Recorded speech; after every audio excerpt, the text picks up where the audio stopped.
Welcome back to Restaurant to Another World. Anime Review Episode 3. This was going to say episodes 5 and 6. Yeah. Now, I should point out that these episodes... If I can find the right thing here. Here we go. Now, last episodes I covered, forgot to mention this. Episode 3 adapted chapters 6 and 8. 4 adapted chapters 4 and 7. In the case of episode 5, it's chapter 17 of book number 1, which I have read, and chapter 80 from basically book 4. You're thinking, 80? Well, it's one of those books where they continue numbering across a lot of the books for some reason. I don't know why. And episode 6 pretty much covers episode 13, chapter 13, book 1, and volume 2's special. Like, okay, interesting. Yep. Now, in the case of episode 5, the first one is called Pork Cutlet Rice Bowl. This one is mostly put the basically explains the backstory of the lion man who's in the series. Yes. Where he was captured by an elf who was one of the heroes. Captured by him, sold to become a gladiator, and then before he had a big match at noon, but he's like preparing for it. All of a sudden the door to the restaurant pops up in his cell, and he goes through it. And I should point out though, this is before the events of the series, so we had the current master's grandfather make an appearance. One of several he's made. This is actually one of those times he does not appear as an old man. He appears as a young man, where he offers the guy pork cutlet rice bowl, which he eats 5 of them and says, "I'll put on your tab, pay next time." So basically, over the course of the next 20 years, he had winning a lot of matches. And in his first year of being a combatant, of course, they do mention if he basically gets 10,000 gold pieces, he gets a chance to buy his freedom back. But he doesn't do that. Nope, he does not get his freedom. He just basically spends the money buying pork cutlet rice bowls. So he wins all his matches. Becomes a very experienced gladiator. And that's it. Very interesting story. I like the fact we finally get a chance to explore this character. Now, I should point out, though, the sorcerer, we actually get something to him because he's actually part of, well, the very next story, which is Pudding La Mode. He narrates the next thing, and we get used to a new customer. A woman who is a half-elf named Victoria, and she's voiced by the awesome Jad Saxton. Who, I do keep records of this, by the way. This is the 27th series I've heard her in. And you're thinking, really? What was the last one you saw her in? How Realistic for the Kingdom. Yep. She voiced a character named Princess Roanoa, who first appeared in the pilot. I think episode 2, I think it was. And then she then returned again to just recent last few episodes of the season. Which I think should play a role in Card 2 for how Realistic for the Kingdom. So she's a half elf, and it's explained, despite her parents are fully human, of how the heck her brother looks normal and she's basically a half elf. They explain over the course of generations that they might marry elves and blood might get mixed, so you might get occasional half elf. So this is something that's quite natural for this world to happen. And apparently half elves are shunned because they're half elves. They're viewed by humans as aliens, and in the case of the elves themselves, viewed as outcasts. So, and by the way, they mentioned she's 36. I'm thinking, 36? How does she look so young? Half elf, they live over 100 years. They probably don't live as long as, let's say, a regular elf does. So, they explain they have the elf lifespan with the spirit of a human. So she eats, basically, well, you first see her, she's eating dinner with her brother and her brother's family.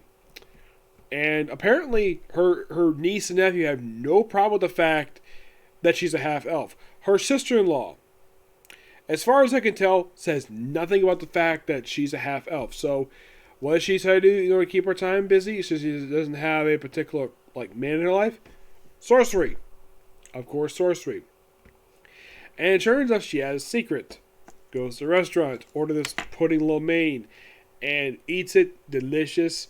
And then she takes some of it home. And apparently she's a regular customer there. Unlike in the case of the lion, we can see how him first time he go there, Victoria's been there for quite a while. And they also mentioned that she was also taught sorcery first by two tutors. One who basically taught her really quickly over the course of a decade, and the other one is the regular scene of the show, where he taught her for 8 years before basically she got currently raised right now. Yeah, it was a pretty good episode. I like it. It's quite nice, and she does appear in the very next episode. As a matter of fact, the very first segment starts off with, get this, we have Emmett trying out basically a baked potato, well, a steamed potato. And before we get to how they make that point, they're about to show how they make it because, well, potato's not exactly her favorite because they call it something else, and they're the customers. And this is probably the first episode of the series at this point to where we have a segment we feature every single customer who's appeared in the series at this point. The Red Queen does not appear till later on in this segment, and of course everybody starts arguments over the food they like. And apparently this is very common there. They argue over basically a disagreement of like how they prepare their sandwiches. Yeah, one guy, the swordsman, eats teriyaki chicken. Like, okay. Yeah, they argue back and forth about it.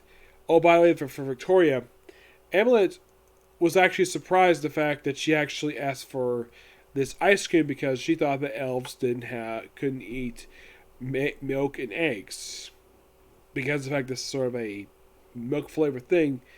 Because she's half elf, that's the reason why she's able to basically sustain this. Also, in this very episode, I forgot to mention from Pudding lo mein, we actually have the regular full-blooded elf and the half elf pass by each other, and they don't say a word to each other.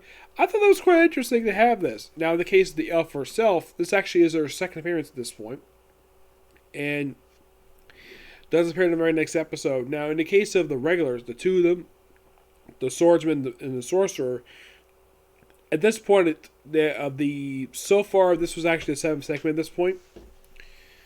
Yeah, 7th segment, because 7th anyway. So, they all go back and forth constantly, and then, of course, it's the very Queen show at the very end, where this actually was her 3rd appearance in the series at this point. Still voiced by the awesome Stephanie Young, and, of course, there's a beef stew, and that's that. Next one basically continues with the talking about how to do a steamed potato. And it's done in the Japanese style, from what I can tell, because here we don't steam vegetables like that. We'll steam potatoes. So after cleaning them, they steam them and eat them. It's like so good. And basically, it's a baked potato with butter. Well, he said normally he put fish guts on it, and he says there are fish guts. They even mentioned at the start of this episode they had to go to the top. They had to go to the 3rd floor, and she thought it was quite weird with the elevator thing, but it's the restaurant itself. My guess is the second floor, because if 3rd floor is storage, my guess is the 2nd floor must be his apartment. That's my personal guess, anyways.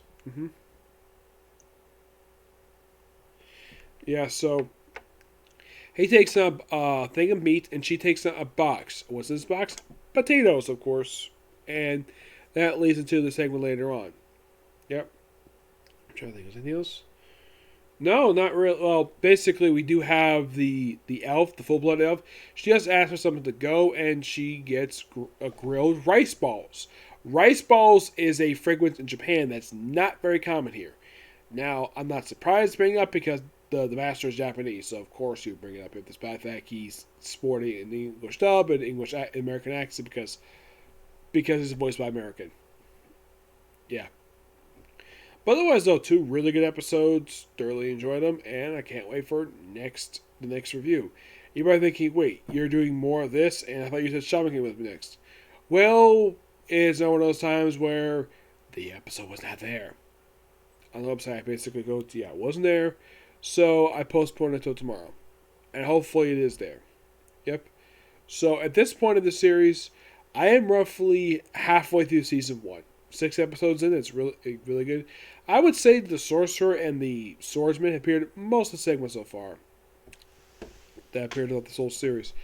Yeah, those two, along with the the Lion Man, Gladiator, these three guys, along with the Lizard Man, yeah, they pretty much well, let's just say have them appear a lot at this point.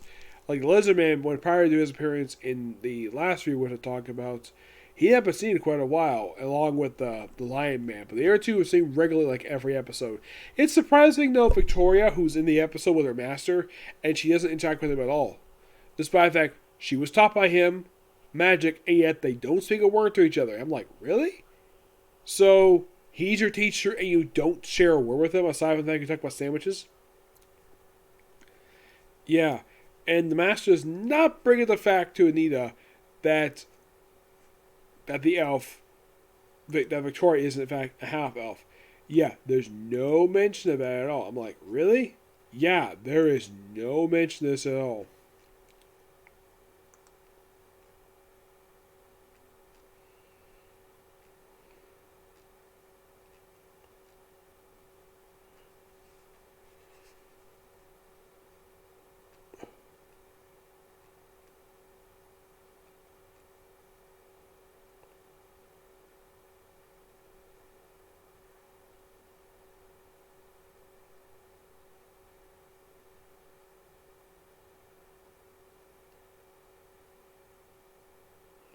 Yeah, but not much I'll say about this episode.